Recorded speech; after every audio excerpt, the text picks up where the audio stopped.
Hello. Hello, Fito. I'm ready, baby. Did you get your beverage? Something to cool off I with? got my green magma. What is that? It's this young barley juice. It's not really juice. It's a powder. You mix it in the morning, with water. Yeah. And it seems that it fixes your body for the rest of all the insults you are going to give it. Yeah. I have to congratulate you on that wonderful, wonderful, wonderful book, Living the Blues. Thank you. Thank you very much. And I thank you especially for reading it before talking to me. Well, to be honest with you, Fito, I only got as far as half through the book, and I'll tell you why. I got the interview with you, and I'm so pleased to have it a little bit earlier than I could finish the book, but I got about halfway through it. And That's good. That's good. You're still there, and I can fill you in with a few more things. Fito says he was born to play with canned heat, and you had your first gig December 1, 1967, a date you will never forget. Yeah, that was with the Doors.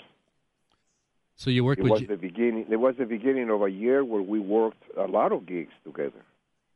You and the Doors.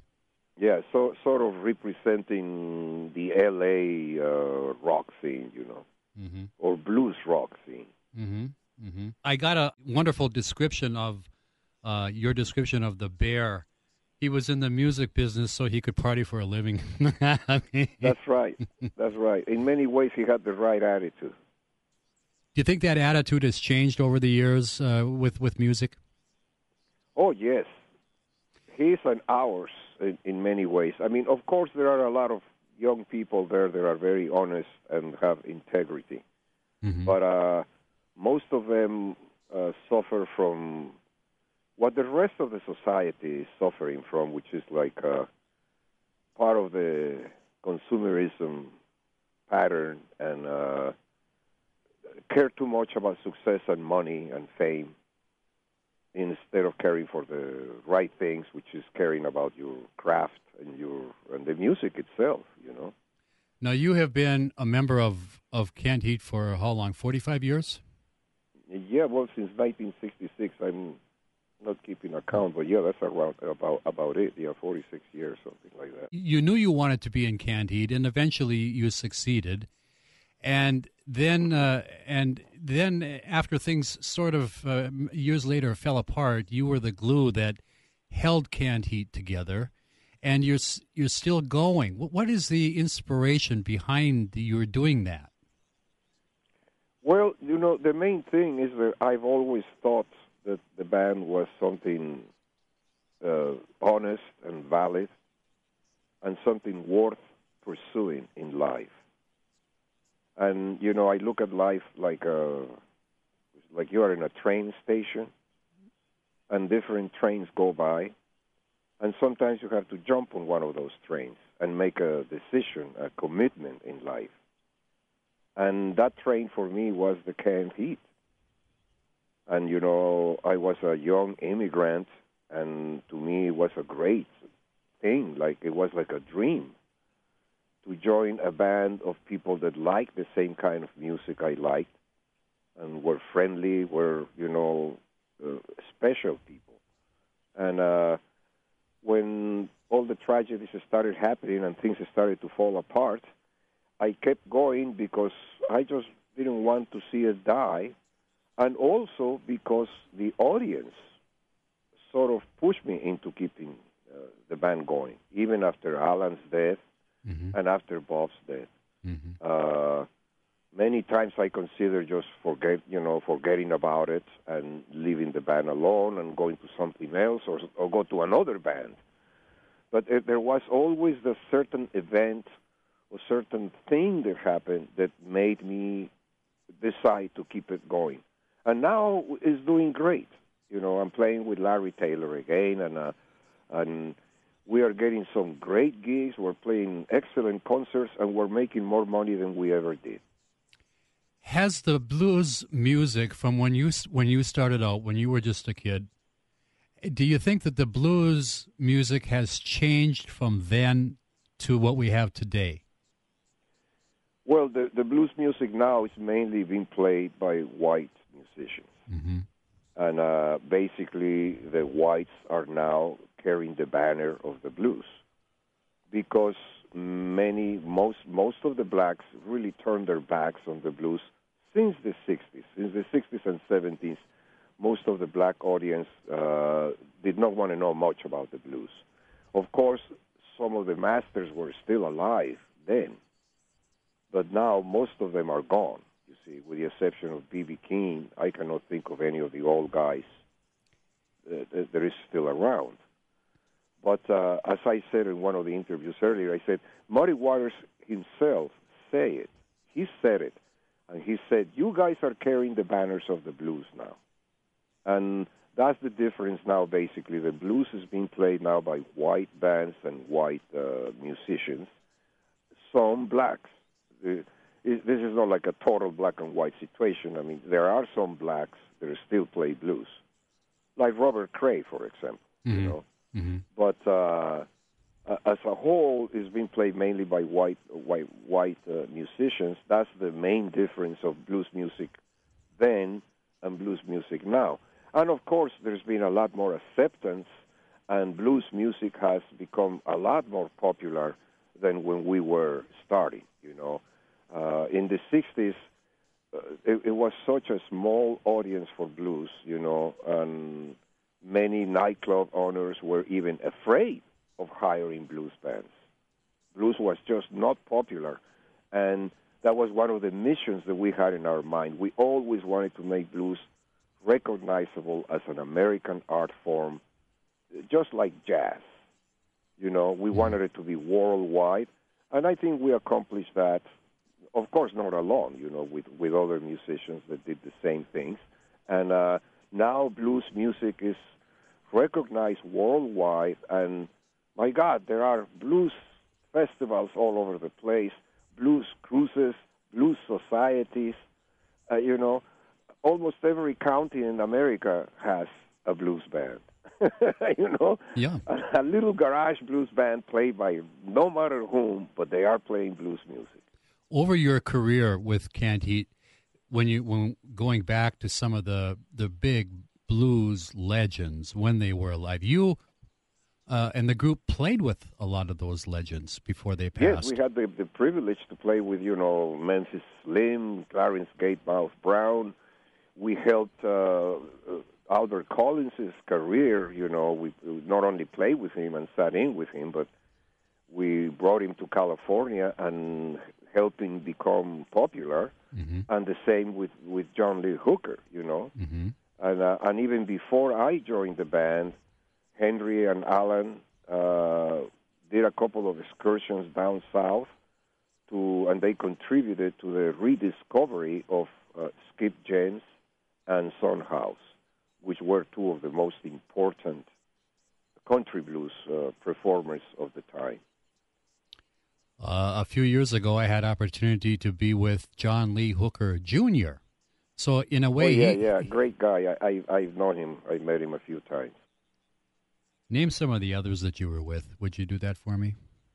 Well, as I said, I mentioned the ones I just did, and of course, before I joined Canned Heat, I also had the privilege to back some of the greatest rhythm and blues artists. You know, I backed the Platters, the Rivingtons, the Shirelles, Etta James, Troy Walker, who was a white guy, but he was really a lot of fun, and Shirley and Lee.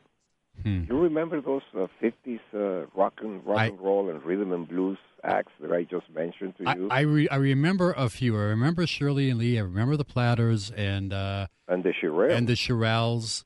Yeah. I guess did you record with them or? No.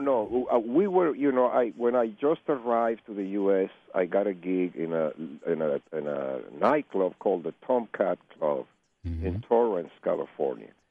It was a large club, and it had a vibrant audience, white, Latino, and black. And we were a band with a couple of Mexican guys and two guys from Tennessee and one guy from Texas. So somehow the combination of all these musicians sounded like a black band. Mm-hmm. So they kept us there for a while, and they had a different celebrity every week. So that's how we got to play behind all these great people, because they will bring Mary Wells, that's another one, Every week they had a different feature. So one week was the Platters, the other week was the Shirelles, the other week was Etta James. Etta James used to live very close to the club. She was from Torrance, too. So that's how we got lucky and got to play with all those great people, And in Mexico, I also backed the Platters once. Mm-hmm. They came to visit. That was Herb Reed, wasn't it? Herb Reed and the Platters? I think. Yes, well, that's the very originals, Yeah. By the time I played with them at the Tomcat Club, there was 3 originals. The main singer had died already. But Zola was there, and the bass guy, the little guy that sang the low bass, and one of the mid singers too. I don't recall their names now, but I remember Zola because that's such a great name. Zola Taylor, wasn't that her name? Zola Taylor, yeah, that was her name. She was, if my memory is right, Fito, she was a girlfriend of Frankie Lyman and the Teenagers. Well, that's very possible. I don't know about that, but she was quite attractive. Yeah, that's what I read. Going back to your first gig that really put you guys on the map. I'm talking about Woodstock. And correct me if I'm wrong, but I think in your book it was sort of difficult to get the guys to want to go to Woodstock. Especially me. I was the worst one. Why were you the worst one? I was the most rebellious one. As you know, you read that chapter because it's the first chapter in my book. Because that's the question I get asked the most, So I wanted to put my whole experience on Woodstock there. They had to practically, physically drag me out of my room that day. I didn't know what Woodstock was. I didn't know how big it was. And all I knew is that we were really exhausted. We were tired. And we had just gone through a nasty fight between Larry Taylor and Henry Vestine, and we had just lost our lead guitar player. So we were really not in the best of shape. Harvey Mandel had just joined the band. Without rehearsal, we played a couple of nights at the Fillmore East. And then the following morning after the gig at the Fillmore East, we were supposed to go to Woodstock. So, lack of sleep, a little bit of depression and uncertainty about the future of the band. This was our first tragedy. And general exhaustion. And that's why I didn't want to go. I said, forget Woodstock. I don't want to know about Woodstock. But finally, Skip Taylor, my manager, managed to get the keys from, from the maid in the hotel. He opened the room, and then he really gave me a big speech and told me, turn the radio on. Look at the TV. Look what's happening. This is the greatest gig ever. And he somehow convinced me, and so I put my T-shirt on and my Levi's and grabbed my little bag with my drumsticks and took off. The Lord was looking over you that day, for sure. Absolutely, because once I was on that helicopter and saw the amount of people, then I realized, my God, I said, this is going to be the biggest gig ever. I got a kick out of the reference in your book about you getting into the helicopter and the TV reporters. Oh, yeah, that's a funny one. When because we were waiting in that little airport for a long time. I remember part of my sleeping time, I did it on the tarmac of the airport, right there on the outside. I just lie down and fell out. So finally, we see this helicopter, and we see some of your colleagues, some journalists there, and we run towards the helicopter. And very funny, Bob Hyde, the big 300-pound guy with all these rowdy hippies backing him. He goes to the guy carrying the camera, and ask him, so what are you guys doing? And he goes, oh, we're going there to report the news. So he grabs the little guy and actually, pushes him out of the helicopter and tells him, you get out, we are going there to make the news. So that was it. We pretty much hijacked the press's helicopter and just took it. I also have to laugh, Fito, because I understand that you guys had a difficult time getting out, and was it Skip that swiped Getting out was similar. We had to also, I guess, we took a short joyride on a limousine that we found backstage. We found this limousine backstage with the keys in it. Yeah. And there was just no way to get out. We just finished playing. We're still exhausted. We're tired. There is a lot of confusion and chaos going on there. Kind of an organized chaos, but it's still chaotic, Yeah. And Skip Taylor says, hey, man, this is going to be the only way we can get out of here. Because, we arrived in helicopters. Mm-hmm. The helicopters were gone, or we're transporting other people, Sure. So he says that limousine, we jump on the limousine, and I remember as we're pulling out, Felix Papalardi from the Mountain band, from Mountain, he jumps in the car with us and says, come on, guys, let's get out of here. So it was one of the Mountain guys and the Canned Heat band, already breaking the law and taking a limousine, for a short ride to the hotel. I love you. And an amazing thing that I didn't put on the book is that 25 or 30 years later, the guy showed up in the dressing room once, and he comes and says, you know about that limousine you guys took on Woodstock? And we just go, yeah. And he says, well, that was my limousine. He just came to tell us that. Of course, they found the car, a few miles away. We just went to the hotel and left it there. But, he was kind of laughing because that made him part of the Woodstock scenery, the guy that lost his limousine, that particular day. And you could laugh about it a little bit now. We were able to laugh. I'm sure he wasn't laughing the day it happened. but 25 years later, he had to come to the dressing room and say hello to us and say, "Hey, that was my limousine." It's interesting too, Fito, that you guys played in the Monterey Pop Festival along with Joplin and Jimi Hendrix and the rest that of was the very first one that was important. That was the beginning of this wave of festivals that happened during that era. Mm-hmm. Which I think it was a wonderful era. There were a few love-ins in San Francisco and a few love-ins in Griffith Park in Los Angeles, and then the Monterey Festival, which established sort of the attitude that was coming. I call it the Renaissance in music that was coming for the late 60s. Did you ever get a chance to meet Janis Joplin? Yes, I did meet her, but I was not at Monterey. That was before I joined the band. Oh, okay. You see, that was 1966, or 67, I don't recall. But it was earlier. It was a few months before I joined. I did meet Janis and other festivals that we did together. I think in my opinion, Fito, she was the greatest white blues singer of my generation. Well, she had a lot of soul and a lot of heart. And it is a shame that she left us so soon and so young, just like all those other 27-year-olds that have left us, like Alan Wilson and Jimi Hendrix and Jim Morrison, they were all 27 years old. There is a book out there called 27 that talks about all of them. I don't have that one. What a strange age to bail out, It's like, I think that right on the edge of turning to adulthood, and they just never saw it. We lost Brian Jones of the Rolling Stones. Yeah, Brian Jones, another 27-year-old, Kurt Cobain. Yeah, and there was one more. 27-year-olds. Why? I don't know what's the problem. I was having a ball when I was 27. I know. I read your book. Come on, we were cooking.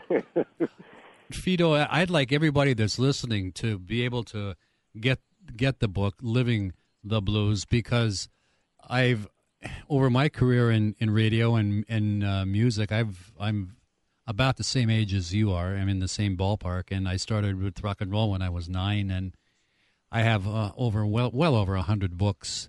But yours is the most accurate, the most sincere, the most truthful, and really, really explaining the way it was. And I would sure love everyone that's listening to be able to get that book. And I made a serious mistake, Fito. It's out of print, and I luckily picked up a copy of it. And here I'm on your website a day later, and I could have got the brand new book for $10 less than what I paid. And I didn't know. That is the problem. See, the book is self-published. And I thank you for your comments, by the way. Really, it's been an honest book and very raw, as I said, raw and honest and truthful. And I wanted to make the book like our music. Mm-hmm. And you did. Our music was honest and raw, and that's what blues music is about. It's primitive, it's raw, it's on your face, and it's primal, Mm-hmm. It's not supposed to be anything else. And that's how that book is also. The book is also like our music. And, some people are not even ready for some of the stories there, but I'll put them there because I wanted people to know exactly what went down.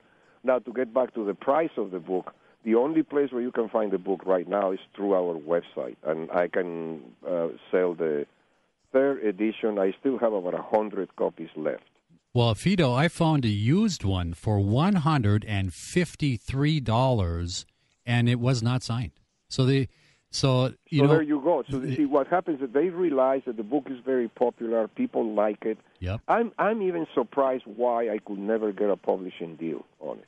Even on a self-published book, I have sold more than 5,000 books, and the book has been translated to Castilian Spanish, to Mexican Spanish, to French, and to German. And it's doing good in all these other countries, too. So what we... I'm still I wish I could get a publisher to get it out, but the people we approached were not interested. They plain can't. It was not big enough of a band, or it was not the kind of audience they wanted. I don't know. They always find a reason, but they were wrong, because now, as I said, even on a self-published book, I have outsold more published books, because I read a report the other day that most self-published books sell less than 1,000 copies, and most published books sell less than 5,000 copies.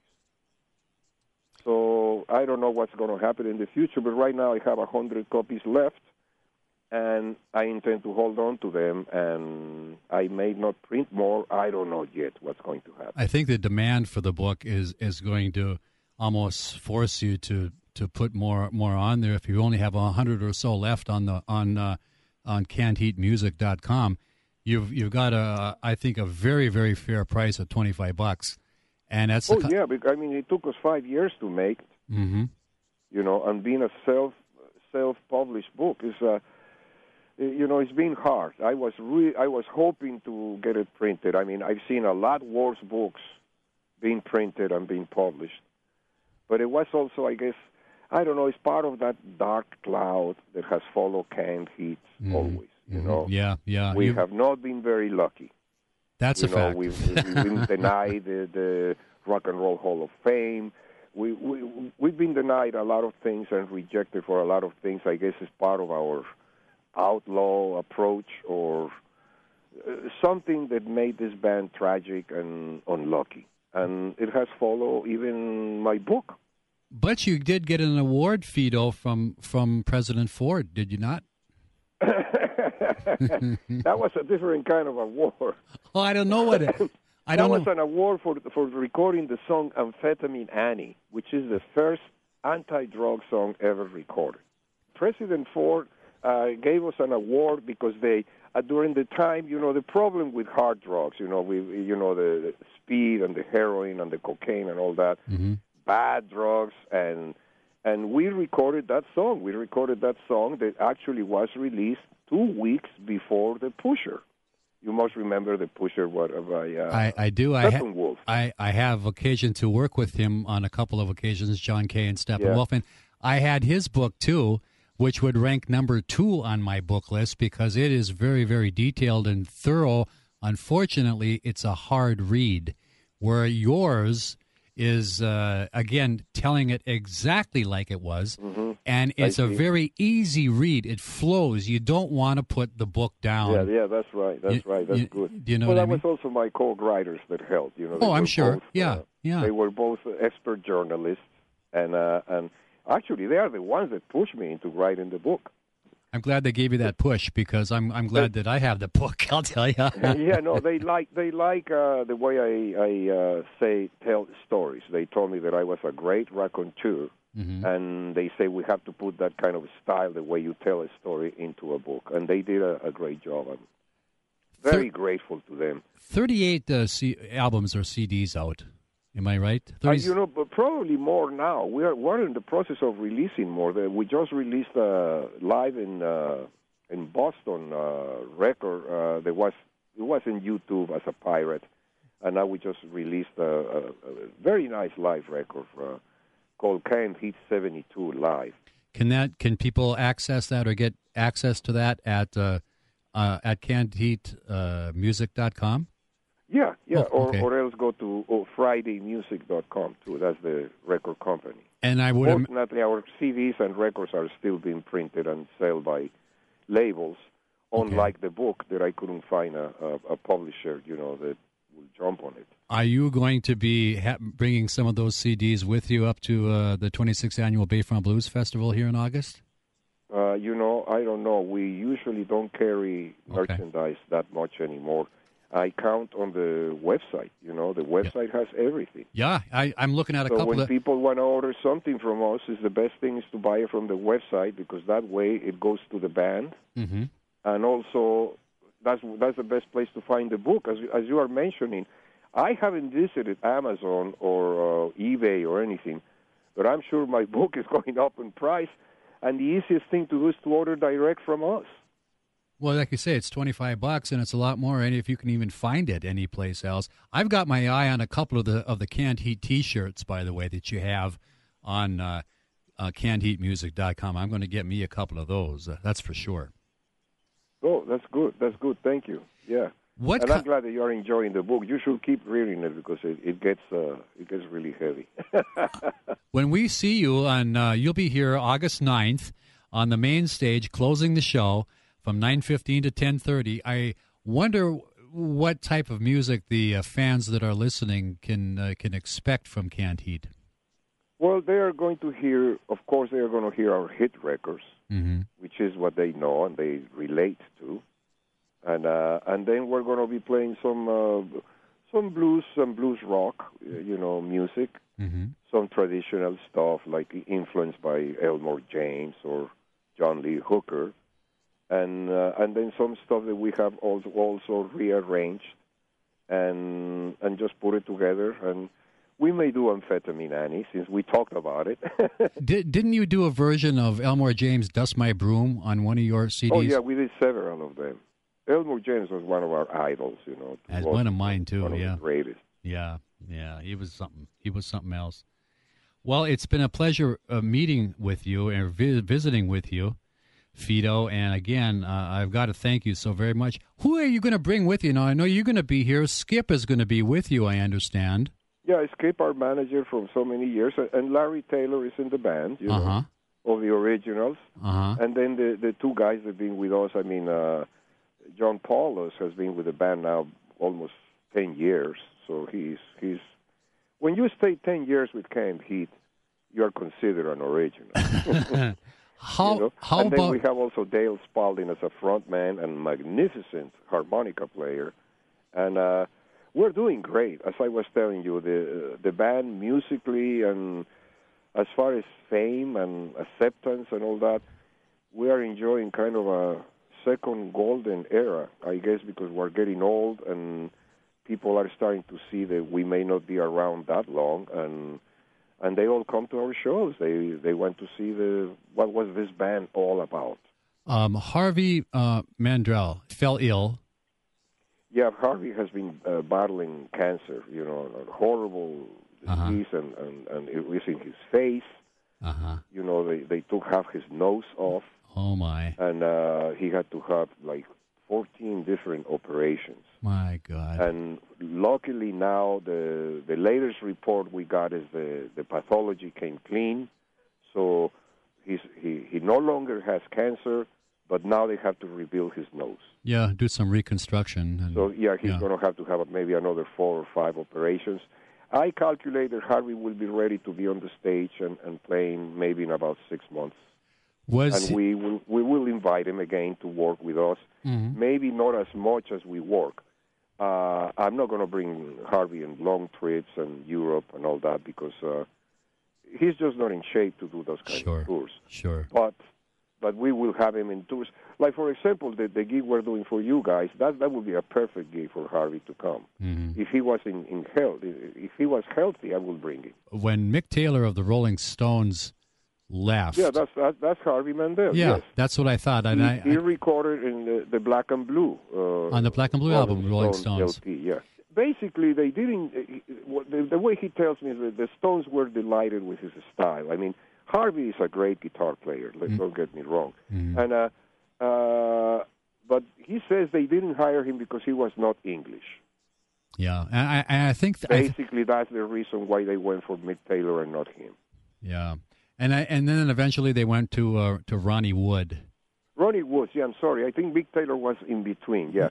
Yeah. Harvey was supposed to take Mick Taylor's place. Correct. And then he recorded it, but as I say, the final decision to make him a Rolling Stone went to the English guy. Well, I need to thank you so very, very much, for writing that book, because that book, I think, belongs in, if a person enjoys music at all, they should pick up a copy of Living with the Blues. It's that good. And secondly, for the tremendous amount of music and inspiration to other bands, that and holding the band together for 40-plus years, I don't know how I can thank you, man. Well, thank you for thanking me, and thank you for your interest in our music. Come meet us when we're there. I talked to Chris Mackey, who runs Blues Fest, and he said, I'll get you a backstage pass. So yeah, come backstage after the show, which is when we are at our best. We're always better people after the show than before the show. I'll remember that. And before the show, we're usually a little bit nervous. Sure. There's something I cannot get over it. You know, I've been playing music for over 50 years, and I still get nervous before I perform every night. We still have this preset tension that we always feel, you know. Mm-hmm. That's why I always ask people, you want to come visit us?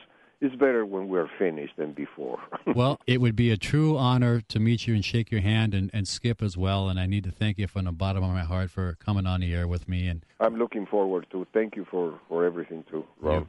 Fito, we'll talk soon. Ron. I say Rayman. You can call me anything you want. That's okay. No, Ray. Fito, thank you so much. Bless your heart. And we'll see you on August 9th here at the Bayfront Blues Festival. And we'll meet and talk over some old times and maybe get a picture or two and have some fun. We'll meet and we'll boogie. I love you. Okay. Thank you, Fito. All right. Take care. Bye-bye. Bye-bye.